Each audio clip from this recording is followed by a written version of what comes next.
Railway ಇಲಾಖೆ ಗೋಡೌನ್ನಲ್ಲಿ ಇರಿಸಲಾದ ಲಕ್ಷಾಂತರ ಬೆಲೆ ಬಾಳುವ ವಿದ್ಯುತ್ ತಂತಿ ಕಳವು ನಡೆಸಿ ಪರಾರಿಯಾಗ್ತಾ ಇದ್ದ ಟೆಂಪೋ ವಾಹನ ತೊಕ್ಕೋಟು ಓವರ್ ಬ್ರಿಡ್ಜ್ ಬಳಿ ಉರುಳಿ ಬಿದ್ದು ಇಬ್ಬರು ಮಹಿಳೆಯರು ಹಾಗೂ ಓರ್ವ ಯುವಕ ಗಾಯಗೊಂಡು ನಗರದ ವೆನ್ಲಾಕ್ ಆಸ್ಪತ್ರೆಗೆ ದಾಖಲು ಮಾಡಲಾಗಿದೆ.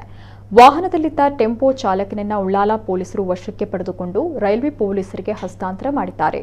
ತಮಿಳುನಾಡು ಮೂಲದವರಾದ ಸೂಟರ್ಪೇಟೆಯಲ್ಲಿರುವಂತಹ ವೆಂಕಟೇಶ, ಹೊಯ್ಗೆ ಬಜಾರ್ನಲ್ಲಿರುವಂತಹ ಜಯಲಕ್ಷ್ಮಿ, ನಂದಿನಿ ಹಾಗೂ ಮುಲ್ಕಿಯಲ್ಲಿರುವ ರಾಜ್ಕುಮಾರ್ ಟೆಂಪೋದಲ್ಲಿ ಇದ್ದವರು. ಇಬ್ಬರು ಮಹಿಳೆಯರು ಹಾಗೂ ವೆಂಕಟೇಶನ ಮೇಲೆ ಈ ಹಿಂದೆಯೇ ರೈಲ್ವೆ ಪೊಲೀಸ್ ಠಾಣೆಯಲ್ಲಿ ಕಳವು ಪ್ರಕರಣವಿದೆ.